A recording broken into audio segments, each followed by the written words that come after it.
Greetings everyone, this is SteamTeamRedubUK, CC Trainor-Ling, here to bring you another retro review from past seasons of The Loud House. In this video, we'll take a look at the Season 4 episode where Lucy goes low in order to ascend to the highest position in her Mortician's Club. Today's episode is titled, A Grave Mistake. First we'll discuss the plot, and then my thoughts and critiques with my final score. So, let's get right into it. And what the heck, let's have a little fun with it, shall we? The episode begins at Royal Wood Cemetery, where Lucy and the Mortician's Club are shocked to find out their fellow member, Bertrand, is moving away and stepping down as club president. He announces who his successor is going to be, and declares the new president will be Haiku. Naturally, this upsets Lucy, and she laments about it to Lincoln. This is totally unfair. Haiku is the weakest, lamest choice for president. I mean, she only just turned goth a year ago. I've been planning funerals since I was 2. People always looked at me and said, Lucy, you're the greatest, creepiest goth in the entire world.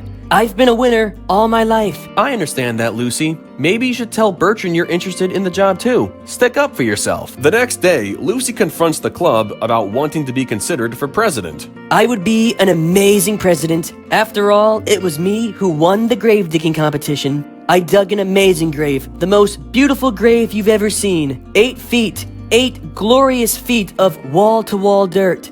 That totally sounds like a winner to me. Bertrand decides to hold a meeting after school and put everything to a vote. So, Lucy hits the campaign trail.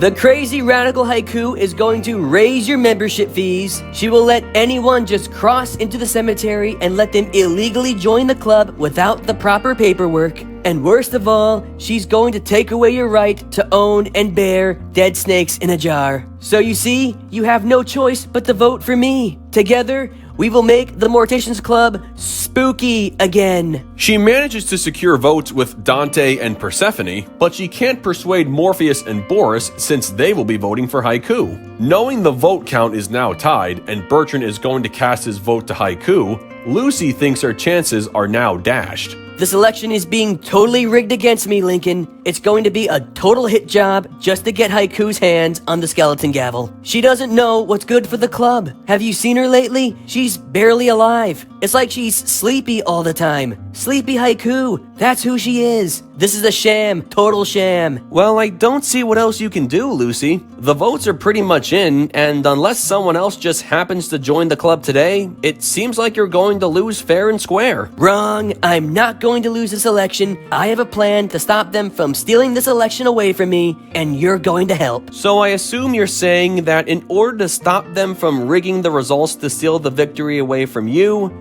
you're going to rig the results yourself and steal the victory away from them. Exactly. And this is how we're going to do it. At the club meeting before Bertrand casts his tie-breaking vote, Lincoln shows up and says he's interested in joining the club. Bertrand decides to let the new member be the tiebreaker, and with Lincoln's vote, Lucy wins the election and becomes the new president. You see that? I won like I knew I would. Count all the legal votes. They're all in my name. The people have spoken, and now I am your new club president. I will be the best goth president in the history of Gotham. I will have the best ratings of any club president, better than any president ever. Thank you so much for your support. This angers the rest of the club, and feeling betrayed knowing what Lucy had done in order to win, they leave a scroll for her and Lincoln in the cemetery the following night, informing their new president they quit the club. I don't blame them, Lucy. I mean, you did cheat to win this election. What are you talking about, Lincoln? I didn't cheat. You know I didn't cheat. That's a total hoax, fake news. I was stopping them from stealing the election from me. They were probably going to cast millions and millions of fake, illegal votes in order to get Haiku to win. But Lucy, you straight out told me yesterday you were going to manipulate the outcome of the election to make sure you won. I didn't say that. I didn't say that at all. Go back and read the transcript of our conversation, word for word.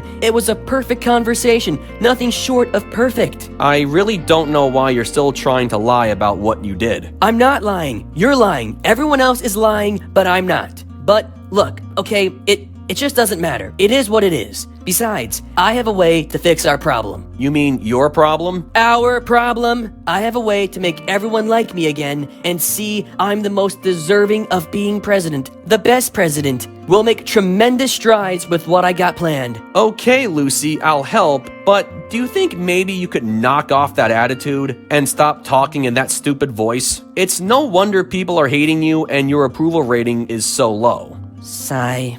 You're right, Lincoln. I don't know what came over me. Now let's go. We have a lot of work to do. Lucy's plan is to hold a funeral following the passing of their school mascot, Ricky the Rooster. Unfortunately, everything she had planned starts going wrong and becoming rather inappropriate for a funeral dedicated to poultry, and the worst of the worst occurs when Ricky's casket flies through the air and hits a passing airplane. The former members of Lucy's club begin to leave, but not until Lucy stops them and apologizes for what she had done to make them quit in the first place. Haiku and the others forgive Lucy and decide to give Ricky a better funeral. They find the deceased bird, who was conveniently circling the baggage claim at the airport, and with a little musical help from Luna, they give their school mascot a proper send-off. In the end, both Lucy and Haiku agreed to be co-presidents of the Morticians Club, and they happily hug it out. Well, that concludes my rather exaggerated and politically satirical take on the plot of the episode, so now we come to my thoughts and critiques. It should come as no surprise there was bound to be an election-themed episode of the show at some point, but unlike Elect Shunned in Season 5, none of the characters in this episode were running for a legitimate elected office. It also didn't go down the other typical path like most other shows do, where it's a main character running for class president at school and they're competing against their rival. In this case, it was just a basic scenario where the Morticians Club needed to have a new club president. I have to say, I'm glad they went with the story we were given rather than everyone wanting to be president and Bertrand can't decide since his decision would hurt everyone else. It's always good to keep it simple with just two characters, Lucy and Haiku. The story itself was good for what it was, and given the kind of history and personality Lucy has talked about throughout the series, you do feel bad for her when she got passed up for president in favor of Haiku. She had a legitimate gripe about her friend being chosen instead of her. Even I was surprised to learn Haiku was a normie for the first 7 years of her life, while Lucy had been embracing the darkness since she was born. You could say it's unfair, and maybe her other friends could have raised objections about Haiku's rookie goth status, but maybe Bertrand saw some potential in his successor and thought maybe she could learn more about the dark lifestyle along the way while trying to be an effective leader. Regardless, Lucy's plan to cheat to win the presidency made sense in terms of having the qualifications and knowledge to be in that position, but it also showed a more selfish side to her at the same time. The ends justified the means for her, but her behavior is what made everyone up and quit, and they weren't wrong to do it. Rather than taking her loss graciously like she normally would at home when she's around for the voting at sibling meetings, she just outright decided to cheat. Still, I give her credit for owning up by admitting even though she had many years of being a goth, she still couldn't pull off a proper funeral for Ricky. Technically, in her defense, Lincoln messed up with the chicken nuggets and not reserving the football field, but you can still place a lot of blame on Lucy for not taking charge of the arrangements herself. She was president, and it was her idea after all. And hey, major props to Luna's song towards the end.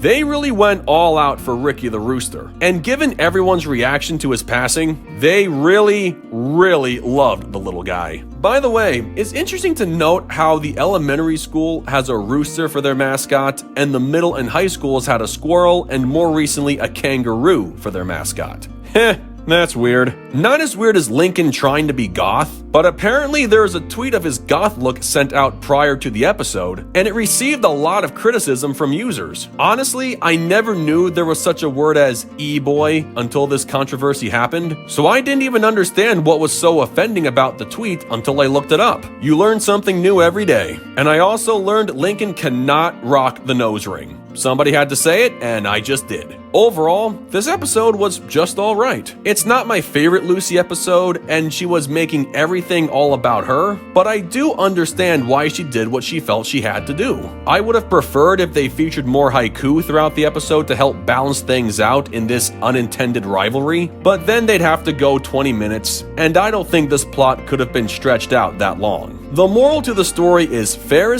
and even though you think you'd be better suited for a job than someone else and still get passed over, you just have to tolerate it the best you can and not try to cheat your way to the top. Something good is bound to happen, you just have to wait. I really liked Luna's song, the story was passable, and that's pretty much it. With that said, I give A Grave Mistake an 8.1 out of 10. Well, folks, that concludes my review of A Grave Mistake. It's not a top 10 episode of Season 4, but it's fine for a character like Co-President Lucy. So what did you guys think of it? Love it? Hate it? Something you would add? Change? Keep it as it is? Let me know in the comments below, and make sure to subscribe to this channel for the latest Loud House content. That's going to do it for me. I'll catch you guys for the next video, but until then, this is SteamTeamRedubUK, CC Trainor-Ling, signing off. Peace out, home slices.